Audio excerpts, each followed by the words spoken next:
If you own a mobile phone, you must see this. For years, the experts have been arguing over them. Some say they're perfectly safe. Others claim they fry your brains. Well, an international team of doctors, including 2 of Australia's finest surgeons, have just released their latest comprehensive research. And as the father of young children, it really made me sit up and take notice.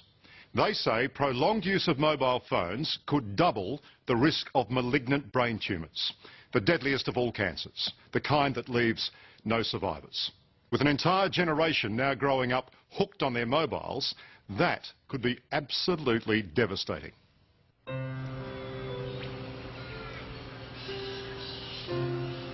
The Namoy Valley in northern New South Wales is a beautiful place. See the range of hills that go... The favourite view of John and Margaret Bryant.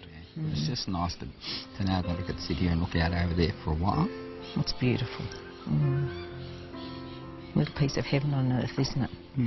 But John is terrified he won't be looking down upon it for much longer.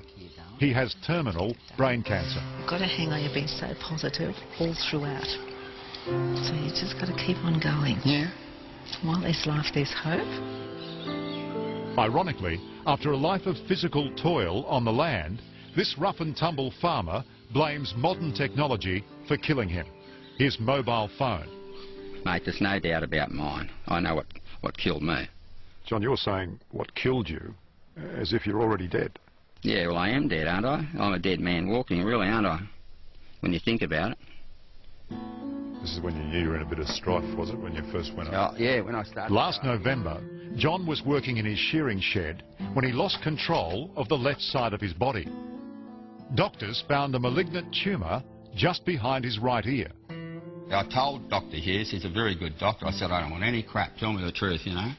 He said, I'll tell you the truth. This is the truth. He said, with this disease, there are no survivors, everyone dies. So that was a good introduction to Tamworth Hospital. Your kids know how they go to sleep in the tree without falling out? They got sticky bottoms. This is a large and loving family. No. The Bryants have carved a full life here through farming and the family trucking business. John's mobile phone has been an essential tool of the trade for the past 25 years.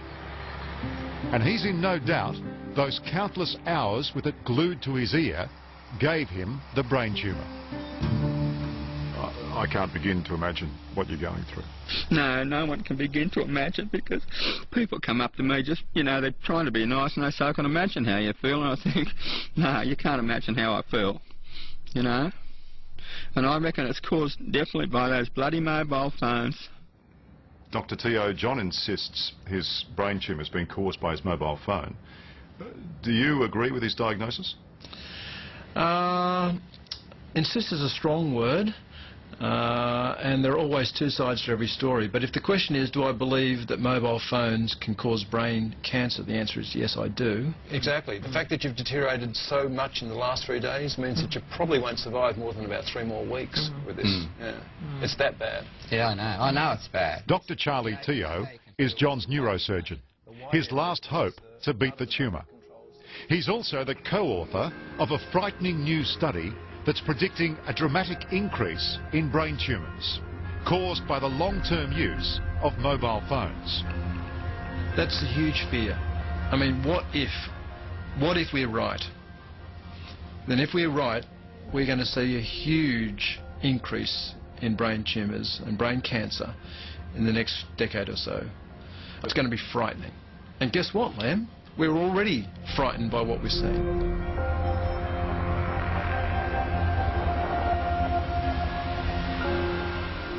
Most of us are pretty wary of these things, and with good reason. Microwave ovens use electromagnetic radiation to cook your food. Now, it's exactly the same energy on exactly the same wavelength as the stuff that's being pumped out of your mobile phone. Admittedly, microwaves are a lot more powerful, but you wouldn't consider for a moment holding your ear up to one of these for hours at a time, day after day. Yet that's precisely what most of us are doing with our mobiles. Long-term use of mobile phones is associated with a doubling of the risk of being diagnosed with certain brain tumours. You're saying that if you use a mobile phone over an extended period, Right. Over 10 years. you double your risk of developing a brain tumour. That's what the data that we've analysed, that's what it shows. Vinnie Corana, hello. Canberra neurosurgeon Dr Vinnie Corana worked with Charlie Teo and 3 other leading scientists to produce this latest report. And he believes mobile phones could be the biggest public health issue since tobacco. Were you surprised at the size of the result? I actually think it may be a conservative estimate. You think doubling the risk is conservative? Yes. I would be very happy to be wrong about this, because the public health implications of being right about this are enormous. At the moment there are just over 4 billion users of mobile phones. There are people as young as 3 using them. Happy birthday! And that's where the biggest threat lies, with our kids. Today, being presented with your first mobile is an essential passport to life. Our kids inhabit a wireless world, and it's nothing for them to spend hours each day chatting on the phone. On the average, I use it about 4 hours a day. I normally have long conversations at night with people. I don't know, I use my phone a lot. I've got to probably say about at least 4 hours as well. Yeah. This is the way we've been brought up to communicate with our mobile phones, and it's just the easiest because they're portable, we can take them anywhere. So it's just the easiest way to communicate with our friends. I have been incredibly worried, concerned, depressed at the number of kids that I'm seeing that are coming in with brain tumours, malignant brain tumours. Just in the last 3 or 4 weeks I've seen probably half a dozen kids with tumours that really should have been benign, and they've all been nasty malignant brain tumours. We are doing something terribly wrong.